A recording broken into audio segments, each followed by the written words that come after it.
My name is Bob Liff, and this is the CUNY Forum, a town meeting that brings prominent New Yorkers together with faculty and students of the Edward T. Rogowski Internship Program in Government and Public Affairs. Governor Hochul this year tackled some of the thorniest problems in housing with proposals to force, or at least encourage, a vast expansion of available units in a city and region where finding an affordable roof over your head is getting harder and harder. The array of proposals combined a series of carrots and sticks to jumpstart construction, including legalizing basement apartments, lifting density restrictions in the city, easing conversion of vacant office space into apartments, and mandating increases in housing units in localities across the state, targeting suburban commuter rail stations for multiple unit development. She proposed a series of tax breaks and easing environmental regulations to encourage that development, but met a chorus of opposition, not only from suburban communities who view the plan as overriding local zoning, but from some city legislators who fear that lifting density restrictions will overcrowd already crowded neighborhoods.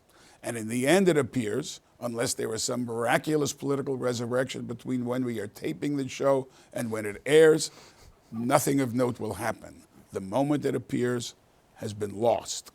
As outlined in a Gotham Gazette story written by one of our guests today, New York State gained more than 1.2 million jobs in the decade before the pandemic, but only 400,000 housing units. At some point, arithmetic comes into play, especially for people like CUNY students graduating into a world of work. You have to have someplace you could afford to live. We are joined by four New Yorkers who take part in that debate to look at Hochul's plan and the fate of housing development more broadly. Samar Kershid, a senior reporter at Gotham Gazette, whose story I referenced earlier. Christopher Need is the academic director of the National Center for Suburban Studies and sociology professor at Hofstra University. Nicholas Dagan-Bloom is a professor of urban policy and planning at Hunter College. And Parina Anna Sanchez, joining us virtually today, is a city council member from the Bronx who chairs the council's Committee on Housing and Buildings, where so much of this debate lands on her lap. Parina, let me start with you. We came into this year expecting that governor had one of the most far-reaching housing proposals that touched the suburban, that tackled suburban zoning issues, which is overlaid with racially exclusionary zoning in the past, tackled some of the affordability problems in the city by by lifting floor area ratio. You'll be hearing about FAR to allow denser buildings, all these things, and it looks like the whole deal has collapsed. Is that how you see it? And what do we do now? Yeah. Well, first of all, thank you so much for the invitation to serve on this panel. I'm a little starstruck. Nicholas Bloom, I read your book in grad school, and when I was doing research for the Fourth Plan, when I worked at Regional Plan Association, and it's just really an honor to be here and talking about this with you. Here's the thing, right? Here's the thing. First and foremost, perhaps the prospects are not as positive as we'd hoped, but there's still a couple of items in the governor's ambitious housing agenda that could stand to move forward, right? The FAR cap has some opposition in the council, but it has a lot of support. I'm leading a resolution on lifting the FAR cap so that we can have more residential density in Manhattan and other commercial districts in this city. We also have the prospect of office conversions to residential. These are not without meaning, and these are meaningful policies that can make a difference in the city of New York to increase our production numbers. But I always start with the fact that right when Mayor Adams took office, he surveyed New Yorkers, and 64,000 New Yorkers said that the biggest solution to the problems facing the city, from public safety to mental health crisis and others, is tackling the housing crisis, right? And so when I look at what's happening in Albany, and I look at the statement that the governor put out yesterday, and I see that maybe the housing compact, the requirement that suburban municipalities across the state won't be at this point in these negotiations, we might not get there with them being required and building their fair share of housing and making sure that they're increasing production. I turn to, if at first you don't succeed, try and try again, right? These are debates that need to be ongoing. Let's go, for everything that we can in this budget cycle. And I've been invited to at least 5 or 6 actions on the housing front and other policy priorities, budget priorities by the advocacy community in the coming week. I'll be there. We'll keep pushing, and anything that we don't get, we'll continue to push. Right? The housing crisis being at the forefront of New Yorkers' minds is not going away, and it's something that we have to grapple with. Nick, in the city, in particular, you saw. I mean, you had this huge debate over protections for tenants. You had the good cause eviction bill, which would diminish the opportunity for landlords to kick tenants out. Mm-hmm. You have the basement apartments issue. Is this brand new, or is this history repeating itself? Well, I mean, there's a long tradition of tenant activism in the city, and it's one reason why we have many more protections in New York for renters than most other parts of the nation. And I think that's one reason why the city, in certain respects, does quite well for renters. But that is, I think the arguments and the problems we face now is expanding that capacity, right, of those apartments. We have a dwindling number of stabilized units, and these protections apply primarily to them. And so I definitely think that these protections are very important, but on the other side of it, within the city and the suburbs, producing more housing, all the studies are showing that the production of housing is just as important for moderating rent increases. It's also I want to ask Christopher a question, but it's also the case that the good cause eviction actually applied to market rate housing as well. Yeah. So that's something different than the kinds of protections that apply to regulated. Chris, it was not surprising to see suburban opposition to this plan. Is there, and the governor said we're going to do mandates. You must increase 3% of the number of housing units over a certain period of time.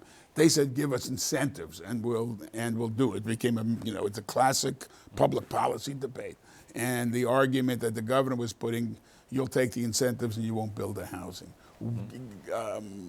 This is an argument that's not going to go away.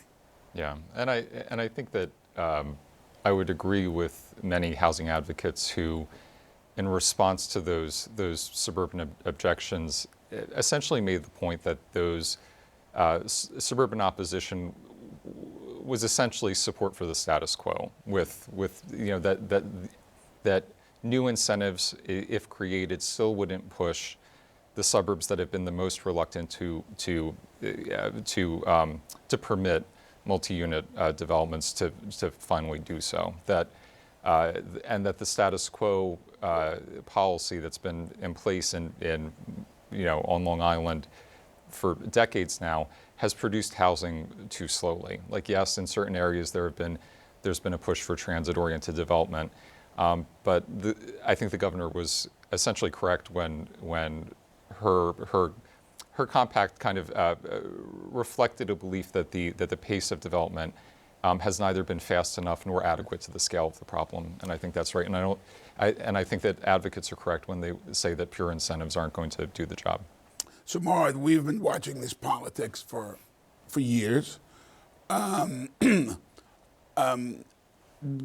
She merged. Everything was together. You wanted the good cause eviction, you had to give me the housing compact, and the legislative leaders were saying, well, give us what we want, we don't, it's kind of normal push and shove. But this is on an issue that's incredibly important. I found it very compelling, the statistic you used, about 1 million jobs and only 400,000 units. Has the seeds been set for some progress to be made going forward? Let's not forget, housing growth is going to happen regardless. there's going to be 400,000 units built naturally if natural progression carries on. But that's not enough. That's half of what the state needs. And, you know, especially like in the city, for instance, in 10 years before the pandemic, there were 27 units built for every 1,000 residents. That's not enough. The suburbs had the lowest rates of housing permitting new housing compared to suburbs in Pennsylvania, in Northern Virginia, in Massachusetts, in comparable jurisdictions in New Jersey, where, you know, we're seeing an outmigration of people because it's cheaper to live there. And the pandemic has set a stage for there being about to be a massive eviction crisis that will exacerbate homelessness. With a tighter housing supply, a long-term plan is necessary, but it's also necessary to tackle what's immediate, because you can't tell a person struggling with their rent today that there will be more housing in 3 years that you'll be able to apply for, because that doesn't solve either the long-term problem or the immediate problem. Purina, you know, one of the phenomenons we've seen at CUNY is that there are, on the one hand, increasing numbers of CUNY students coming in from the suburbs, which is interesting, but also kids graduate. Pardon my calling them kids. I'm a Brooklyn College boy, and I know you went to some very nice universities, but you got a start at Bronx Community, so we consider you one of ours. There are, you know, students are graduating. They get a job. They have no place to live. They're moving to Jersey. They're moving to the suburbs. So this is actually, you know, that line between the city and suburbs is not what it used to be. Is there a regional approach? I mean, can New York City on its own make a serious dent in the affordability crisis? Yeah, the approach has to be regional, right? When you as an individual are making a decision for your family, you don't stop and think, wait, you know, where's the border between, you know, the Bronx and Yonkers and Westchester? You don't stop and think about anything really, except, can I get to my job within a reasonable time? Where is my job? And where can my kids have the best opportunities, right? And so when you think of it that way, you know, that is why a regional approach is so important, cooperation between the municipalities. And what we have is, you know, a city that, okay, there's an office within the Department of City Planning that is the Office for Regional Planning, but it's a tiny office, and you know, at least when I was in the city and before that when I was at RPA, you know, it was like pulling teeth to try to get planning directors together. RPA is the Regional Plan Association, right? Yes, thank you. But it was like pulling teeth, like to try to get these regional, these planning directors from different cities and municipalities across the region to talk about, okay, how can we, you know, collaborate and strategize together about what we're producing, what housing we're producing. And it comes back to this question of, you know, folks in the suburbs not wanting the density, having these exclusionary policies that, you know, in insidious ways and in overt ways, as well as subvertive ways, are intended to keep people out, people who look like me, people who are from communities like mine. And the reality is that when you look at the Bronx, when you look at the district where I was born and raised, and that I now have the honor of representing, you're talking about folks who are clinging on for dear life in housing conditions that are substandard in most cases, right? Only 18% of the rental housing stock in New York City does not have some kind of healthy home problem, right? So whether that's mold or leaks or rodents or something like that, right? So we're talking about a housing quality problem in the city of New York. That's where people live, and they can't afford that. And then that eviction, that bubbles up into an eviction crisis, and folks are looking to places like Middletown, New York. They're looking to Newark. They're looking to, you know, just wherever they can. And so we really, you know, we need to see progress on the policy that the governor was proposing with the housing compact. And, you know, whether it's now or later, we can't let up on that, and we need to continue to produce more housing. Chris, I'm going to ask you this question, but everybody just jump in and totally ignore me, which is usually a very good idea. She's brought Purina brought up the 800-pound gorilla in a lot of this policy, which is race and ethnicity. Mm-hmm. And the Long Island zoning codes in particular, you know, you think of Levittown, was explicitly restrictive when it was formed. And there's a perception, that particularly in communities of color, that a lot of that protective zoning, for want of a better term, is to keep out people they don't want to keep out. And so, I mean, how much does race hang over this whole debate? I mean, it certainly hangs over the history of the debate, and it hangs over the contemporary debate as well. I mean, as you said, starting from Levittown, we've seen, decades-long pattern of exclusion in Long Island, and that, that the way that exclusion has been articulated by certain communities has changed over time, right? There was many scholars kind of identified a shift in the 1970s, especially when the Nixon administration sort of made a statement reaffirming suburban localities' power to use kind of class-based restrictions rather than race-based ones. That there was a shift in how that opposition was described, right? That did you?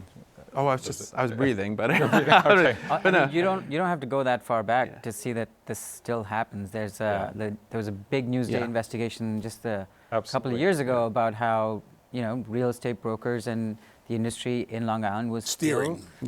Steering, exactly. So there's still the very deep Steering meaning that they're steering people to particular areas based on the race of the person looking to find a place to live. That's what steering is. Yeah, basically. So it sort of hangs over the entire debate, and especially when the suburbs want to hang on to, the status quo, as you mentioned. A lot of mayors and suburban legislators even said outright, even if we're offered incentives, we won't take them because we want. Which is why the governor argued for mandates. Exactly. Right, because if you look across the nation, there have been a number of states which did incentive type programs, and they just didn't yield the hoped for production of housing. You look at Massachusetts and California in particular, they started with programs that basically were more incentive based, but at this point they have moved to mandates, and you have a builder's remedy, for instance, in California, and towns are going crazy now because builders basically, if they meet certain standards, they can produce housing on large scale,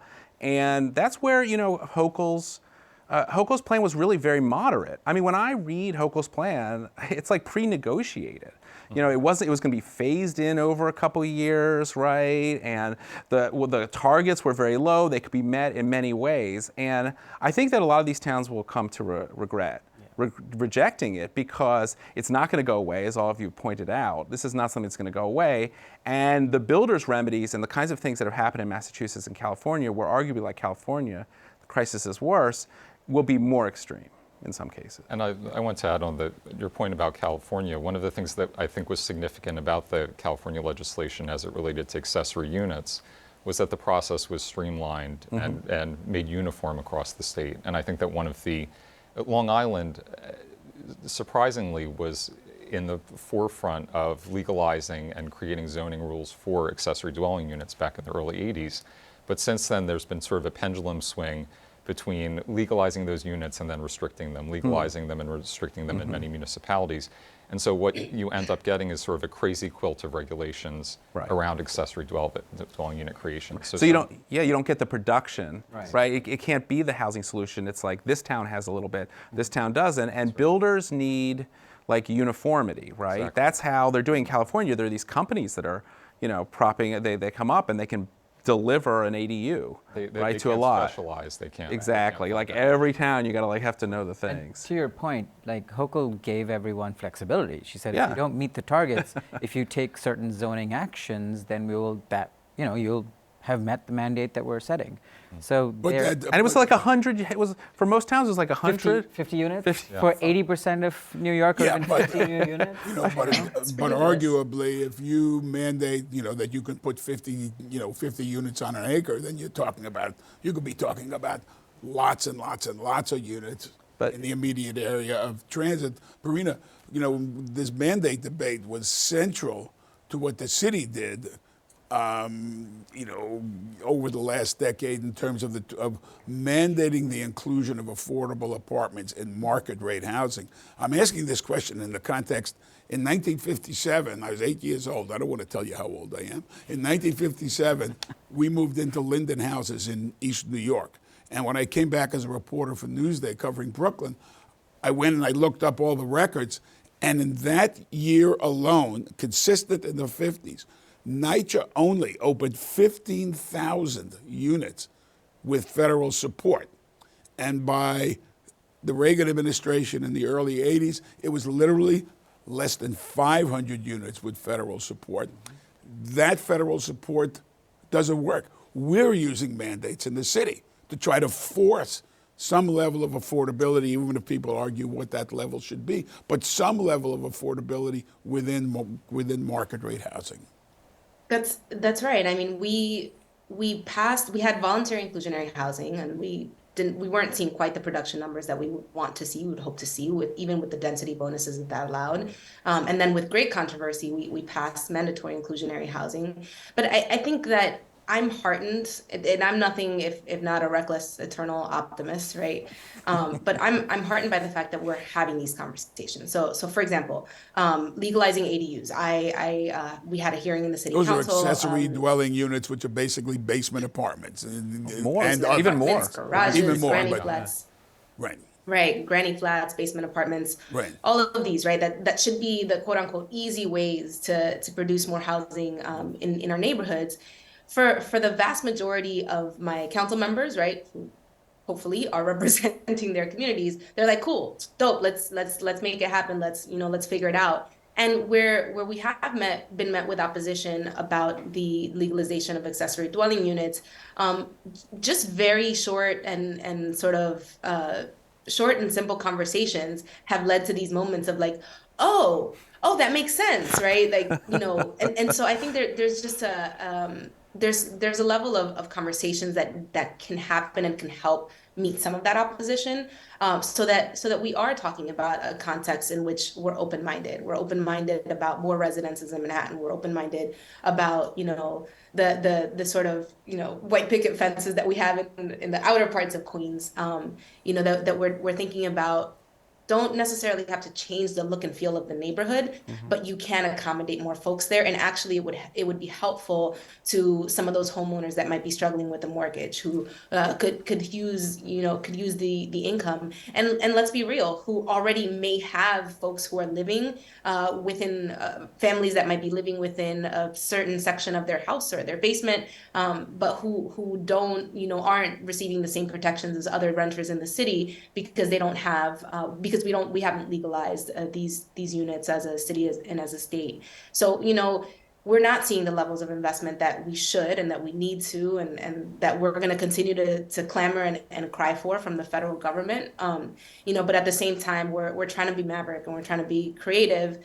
And I will footnote that with maverick and creative with policies that have been proposed for decades, but we're finally talking about them in government at least. But still, to try to make a difference in the city. But still, essentially, housing, is now is not a public program. Housing is you're trying to shoehorn affordability into a private market. Well, I mean, there are still certain kinds of programs, right? The low-income housing tax credit, the state has programs. But, back to your point about NYCHA, I mean, yeah, the kind of straight money, to build that kind of incredible amount of money, which built, 180,000 units at NYCHA. We had the Mitchell-Lama program. Those kinds of massive housing support programs are not in the works in the federal government, certainly.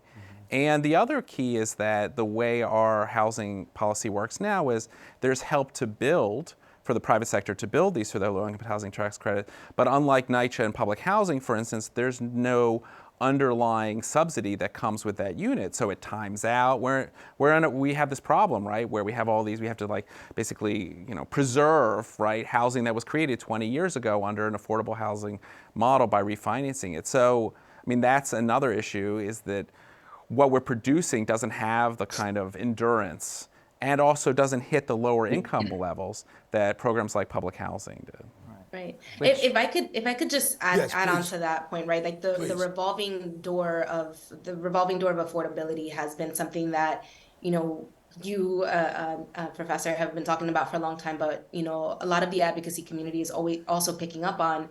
And so there's this move to bring this context, this phrase that is more so used in the European context of social housing. How can we promote models of social housing within the city of New York? So community land trust, shared ownership models, just promoting housing ownership in general.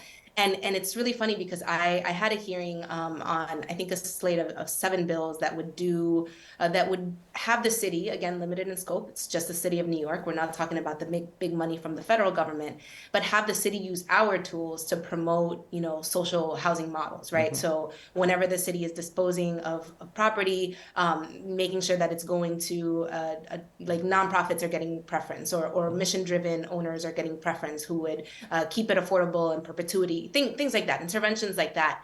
And the amount of blowback and pushback that we received, I was expecting it, but I wasn't expecting it to this extent, which is just, I think, to me, just such a strong signal of the role of speculation and the profit motive in the production and the maintenance of affordable housing in our country, right? In our city in particular, but in our country. We've introduced even the LIHTC model introduces the private sector, like, okay, the government is not going to do it on its own. We're not going to be producing Section 9, public housing anymore. But if we get the private sector involved, then now we have a sustainable model. And so pushing back against that, because it's created this revolving door of affordability, it's just a fascinating prospect, not one that we're going to stop talking about and harping on the need to do anyway, but it's just one of the things that was really surprising and also just fascinating to me, to see how quickly the sort of private interest in this housing kind of come together to rally against. I want to ask both Chris the financial interests.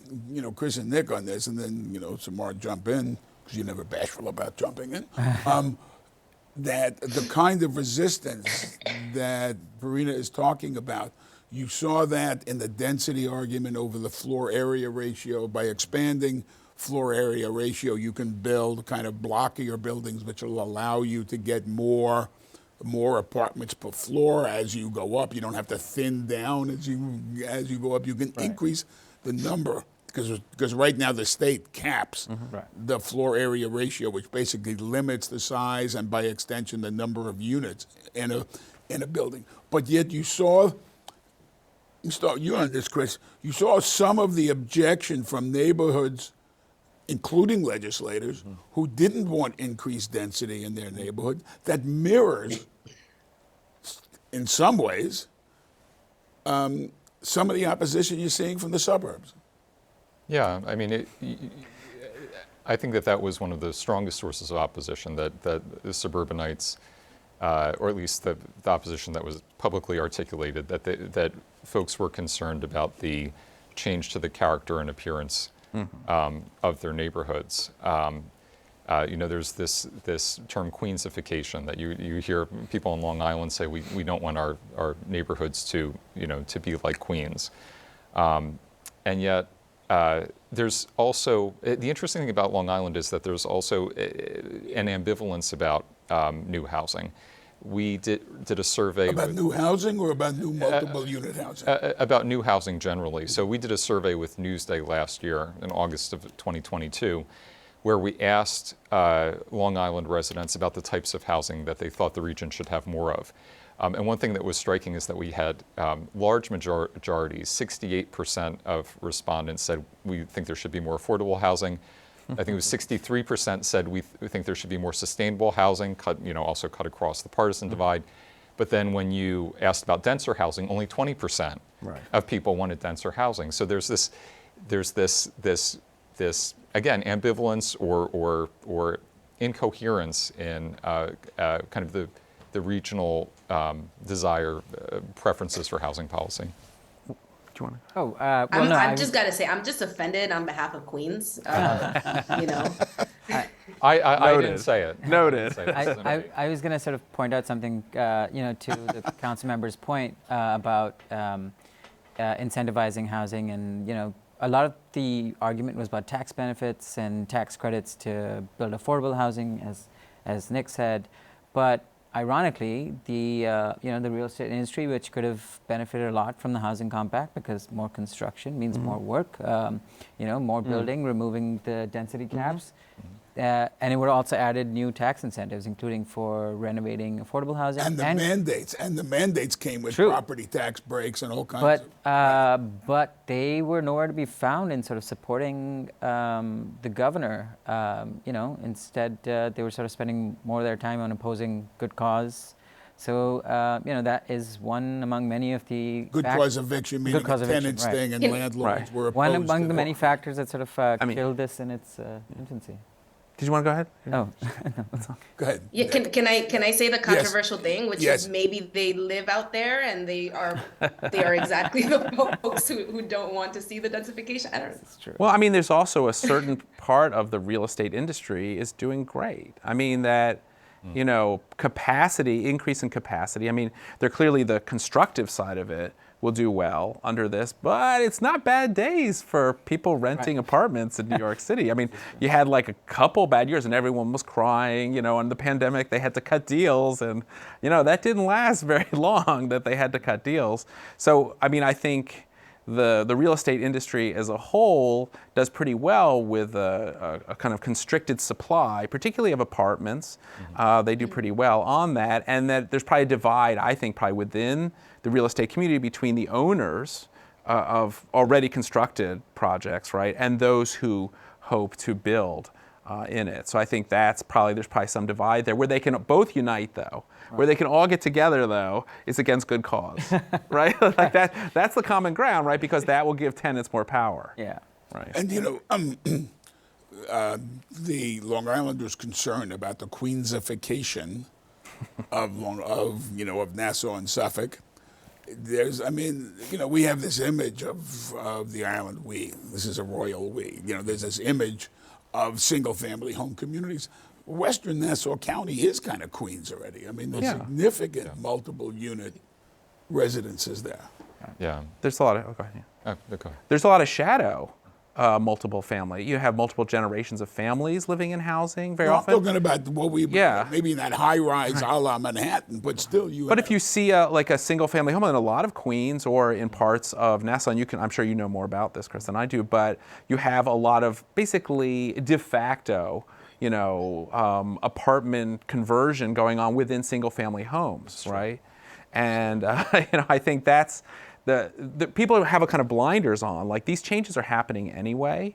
That there is, we say, well, we need this many houses because we have this many jobs. But the truth is, people are going to move here anyway. And what they're going to do is they are going to live in basements, and people are going to subdivide, and they're going to rent rooms, and they're going to find a way. I mean, we know part of the issues, like in Nassau, remember there were the whole thing with sort of houses becoming almost like dormitories. Yes. Right? And that's essentially, I feel like, what we're headed towards if we don't figure out how to build more. Yeah, and that was. I'm sorry.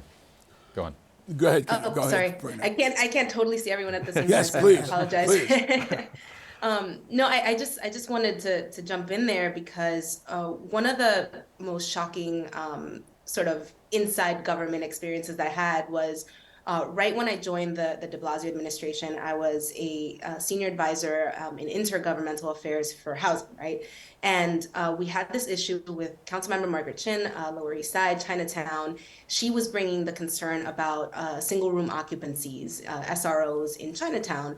These not through any program or anything, but just because people figure out how to live somewhere when there aren't options. These apartments that had been cut up and they're just people living in a bedroom and they all share this one bathroom, and you have full families like that. And we had this internal meeting, and I won't name names necessarily. Some folks are still there, some folks gone. But we had this internal meeting, and I'm like, all right, so we know folks are living in these conditions. We know they're not safe. There have been terrible fires where we've lost whole families because they're living in these conditions, and there's not two means of egress. There's the ceiling heights are not.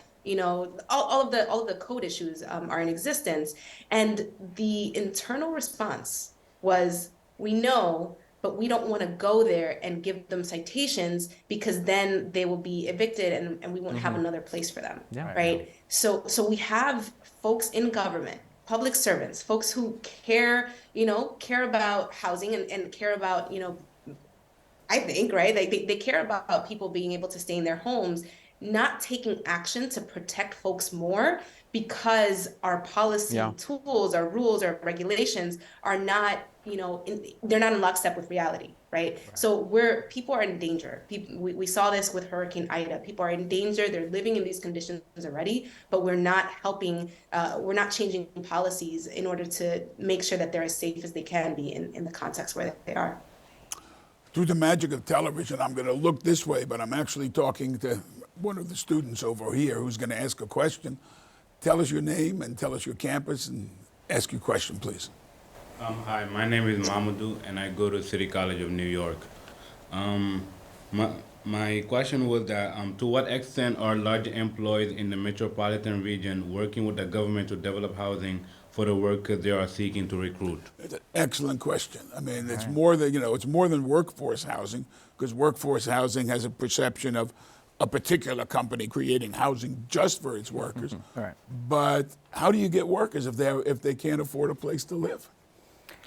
This is something the business community has been sort of upfront about, that we need to build more affordable housing if we need to increase competitiveness for New York. If we want to make sure that you can grow the jobs, you can grow the businesses here, that you need to be able to house people. And so that's one thing, we've sort of shifted from there's been a little bit, not enough, of a shift from the NIMBY to the YIMBY, not in my backyard, to the yes in my backyard, including among some advocates, among some legislators, but also in the business community. We said that, we clearly need to back these more ambitious housing ideas if we're going to make sure that, our businesses remain here.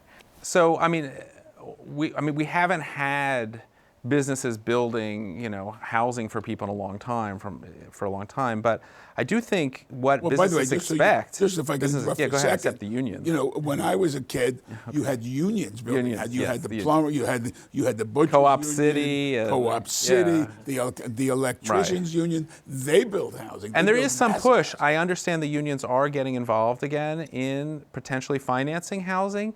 But again, it's not the employers, right? It wasn't the employers in that time, still the unions. I think, what they expect people to do is to trade time for cost. That is, to ride till you qualify or drive till you qualify. And so what we see happening in the New York region are insane commutes. It's also one reason why I think work from home is popular, because people who are coming from the Poconos and other places where there finally was some affordable housing, that's just a killer commute from those places. So I think there is, if I feel some conscience on the part of businesses, right, there is a push to make sure that transit remains as an option, so that workers can commute. And especially, by the way, from Jersey. We haven't talked about it, but Jersey's doing better than New York, and yet New Jersey Transit is in even deeper trouble than the MTA. And so that could be that's like a kind of ticking time bomb for the region. But you also the have implosion of New Jersey Transit. There were, Perina, there was a proposal just if I read this correctly, people were talking about a People's Bank, which would presumably fund affordable housing initiatives that would be tapping into pension funds, and it was public employee pension funds, which in the 1970s, for those of us old enough to remember, basically helped bail out the city by buying up all those bonds and, through the creation of the Municipal Assistance Corporation and trying to tap into a significant pool of money, potentially with some level of social conscience in the investing decisions. So I don't know. Right. I mean, I'm not fully up on the People's Bank debate, but is that? Yeah, well, we can't make it happen on our own in the city. We need state enabling legislation to create a public infrastructure bank. But the city council we're on our way to passing a resolution, and it's something that I think would, be a great boon. I have in my district, there's this area called Fordham Landing. So it's the foot of the bridge between Washington Heights, the 207th Street in Washington Heights, crosses you over to Fordham Road. At the foot of the bridge on the Fordham Road side, there's space there that has been experiencing site assembly by a development team for the past, I want to say 5 to 7 years.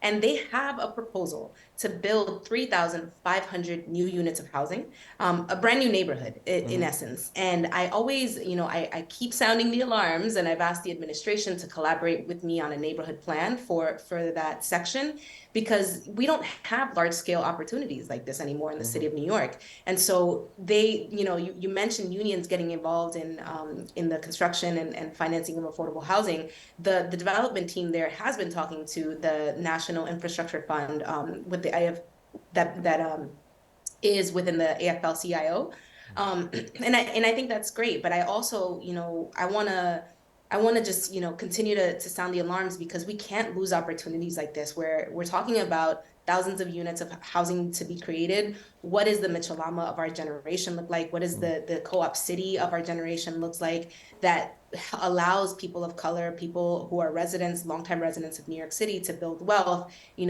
We can do something, right? So there's like 2 or 3 places maybe in the city of New York, but I think it's, to Mamadou's question, brings together all of these aspects, right? So potential employers should be looking at that. The unions are looking at financing there, and the city of New York should be looking at getting creative about how we meet different goals that we have. So not just housing production goals, which I think, Samar, you're probably sick of hearing me say this, right? It's not just about supply. It's not, we know it's not just about supply. Everybody's not hurting equally. Like the lowest income New Yorkers, the lowest income people are the ones that are hurting the most. Those who are, LGBTQ youth, homeless individuals, families at the break, those are who we need to be concentrating subsidy dollars on, and being creative about. And so how do we take these large-scale opportunities, build for them as we increase supply in the city at writ large? Also, in an ideal world, Michael Bloomberg would have spent $5 million promoting the housing compact instead of changes to bail laws. Yes. We will speak to Michael Bloomberg. Let me take one more question, please. Hi, my name is Sarah, and I come from Queens College. I had a question about, realistically, how can the homes be built near transportation and still be affordable? This is a zoning question. This is a transit question.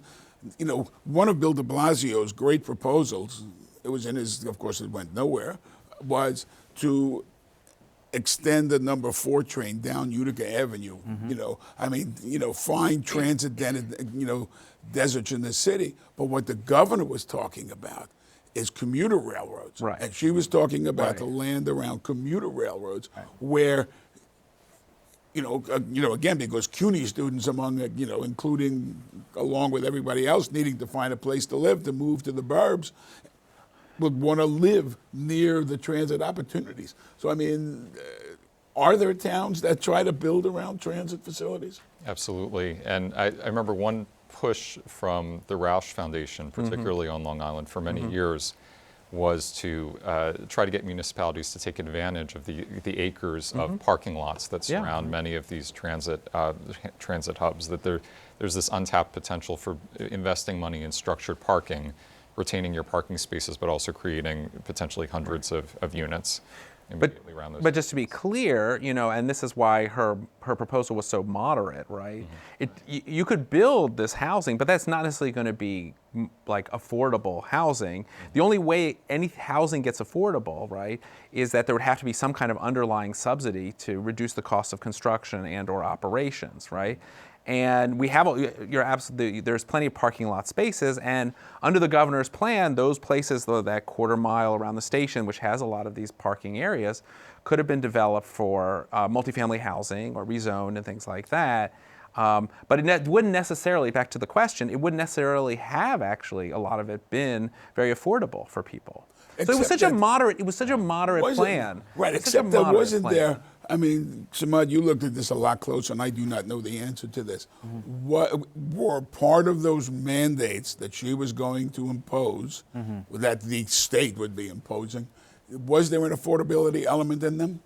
There wasn't necessarily. That's what the advocates were pushing for. They were saying the mandates won't do enough to alleviate the need for housing for, half of the population of New York City, half of the renter population is rent burdened, which means they pay more than 30% of their income in rent. So necessarily just building more housing, market rate housing, wouldn't necessarily fix that. So that was one one of the, sort of the gulf between her plan versus what people actually wanted. Yeah, so that, I mean, it didn't help her on the progressive side, Right. because you could meet these 3% targets over 3 years by just building numbers. You could reduce the numbers you were going to build by having more affordable units, but that wasn't a requirement. And that's why it's just like, it was such a moderate proposal. But that's why she also wanted to, bring back 421A. She wanted to bring back these tax credits. The construction tax credit. Right. For The builders. tax credit to build affordable housing, give the real estate industry more carrots and build more affordable housing. And that's, unfortunately, was part of a big package that all failed together. It was completely misrepresented in the media, if you ask me. This was basically pitched as a kind of, poor people are coming to town kind of thing, but it wasn't. It really was just about building multifamily housing in the suburbs. Yeah, but It really was. But when you have such an incredible need, increasing supply should lower the cost. There is evidence to the end user. Right, but that still wouldn't be affordable for most people. Like there was a recent study that came out looking at New Rochelle and some other communities around the country, and it was in the single digits how it reduced rents in the surrounding area by adding units. When we're talking about affordable, I mean, we're talking about people making much less, having to pay Civil servants, significantly less, talking about- or even less. I would be beyond civil servants, right? Yeah. So the lowest tier of affordability that we're ever really talking about in light tech finance housing or other construction in the city of New York usually, hits the 30% of AMI. Right. So I don't know, $35,000 a year for a family of three, right? And so when you look at my district, the median AMI is actually 20 to 25%.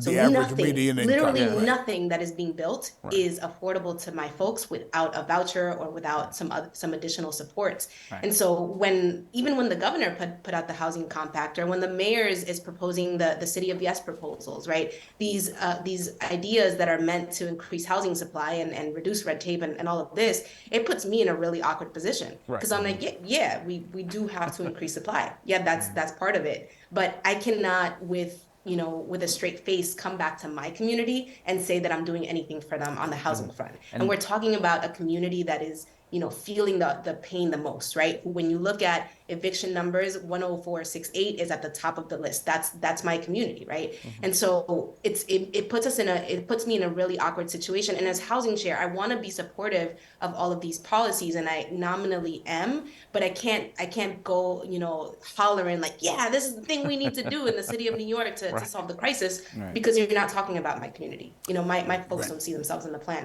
So you have to talk about and propose plans differently. And I don't care, if that scares off some suburbs, when you talk about the housing compact, because they're going to be scared off anyway. They're going to think that it's those people coming for their neighborhoods anyway. So why not just actually have it be those people who actually need some help?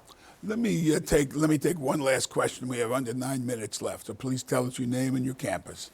My name is Monique Thomas. I'm from Borough of Manhattan Community College. And my question is, due to the affordable housing, the salary guidelines, they are pretty, more extreme than a normal salary line for a regular, worker. So I understand with Section 8 program has been out for so many years, and it's been off and on. And I really feel like, is there any way, I know they had the emergency rental assistant program, certain programs as well as city FEPs. But I was wondering, is there any way that, there can be like, more additional programs to help, workers, with Marina, medium salary? let me ask you to take the first shot at that. Yeah, no, thank you, Monique. That's exactly the frustration that I'm talking about, right? Is that we see all these announcements, and you go on to the housing lottery for New York City, and you put in your application, and then you're too poor to afford the affordable housing, right? And that's just the experience for so many people. Or you might just be outside of the range of, for something. You might be between two income tiers, and your actual salary doesn't fall within the range. And so that's exactly what we're talking about, right? We need to make sure that when these plans come out from the state, from the governor, from the mayor, that there is intentionality behind reaching those folks that need the most help in order to stay in New York City. Because you are in New York City. You being here, our workers being able to live within New York City, our low income workers, our moderate income workers being able to live in New York City makes New York City vibrant, right? We need our cleaners, we need the folks who cut our hair, we need everybody in between, you know, to be able to live in the city and afford the city for us to be thriving. We can't just have this hollowing out of, you know, the lowest income folks and the middle income folks. And so, you know, that's part of, you know, what I meant by these plans coming out of the governor's office, putting me in an awkward position, because we need more for folks who are working here. I mean, I think the distance between what is needed in cities like New York and what's on the table, both at And the in state, the suburbs. right, and I would say New York, right, The generally, region, right? right. I mean, that's a political mobilization question, right? And there won't be the kinds of programs you're talking about unless there's a change, I mean, even a bigger change at the state and also at the federal level to kind of release these programs, to expand them. And, you know, Section 8 has been under significant restrictions for many years. We know that it doesn't touch even close to the number of people who need it. And part of the reason for that is that these programs, count it any way you want, are extremely expensive. And so that For when we talk about taxpayers. absolutely, I mean Section 8, if you're talking about annual subsidies and things like that, they are costly programs. And you know, New York back in the '60s kind of innovated in a Section 8 type program and found out very quickly that what were temporary certificates and things like that, now you know people need this support a long time. So I think there of course are ways to fund these things, but I think the politics, the political mobilization will be the key element. I mean, that's one of the major pushes this year was for the Housing Access Voucher Program, which would have cost in its first year $250 million. Both the Senate and the Assembly supported it. The governor has been opposed to it since last year because she thinks it's going to cost too much. And once it grows over the next 4 or 5 years, it could grow up to $1 billion a year. Again, there's a lot of costs associated with it. But you know, everyone's finding out that it's necessary to avoid homelessness, to prevent people from falling through the cracks. But as you know, as Nick said, it's going to require political mobilization to get that across the line. Yeah, and I want to reemphasize that too. I mean, I think that political mobilization is key. We have an affordable housing policy and inclusionary policy on Long Island that requires that 10% of units in new developments are set aside, but only at the 130 AMI percent of AMI level, which really doesn't provide much of any relief, right? And I think that if we look at the suburbs, if we look at places like Long Island, I think it's critical that young people, that renters, that low-income renters are mobilized and organized, because I think one thing that we see in fights like this one is that they're underrepresented, that when we survey people on Long Island, generally when we ask anyone, we see more support for affordability, and yet it's the civic associations that primarily represent homeowners. It's the these small village governments that are almost 100% homeowners that have much louder political voices in these debates than they probably should. Yeah, even Westchester was over 60% in favor of some additional multifamily and things like that. But you're right, it's the home voter problem. It's what we know about participation, that the people who are showing up at meetings, generally speaking, are higher income homeowners with specific interests. They have access to the media. They are very, they are very well mobilized. I mean, if you want to look at the model, they're mobilized, and they're winning. I also think one of the, I'm putting quotes around this word, the benefits of the MAGA Trumpism is that you see in particular Gen Z, in particular the CUNY student, the CUNY student age levels in places like Wisconsin and places like Michigan are coming out to vote because they realize how much they have to lose. And so I actually think that those homeowners associations are, that their children may not be voting and may not see the world in the same way that they did. Let me also, Maybe if they live at home for 10 years, right? If they can't find housing. I would also like to bring up another thing which I thought was a little bit lost in this sort of polarizing debate, which was the other thing you'll hear if you talk to suburban homeowners, right, is how much their taxes are.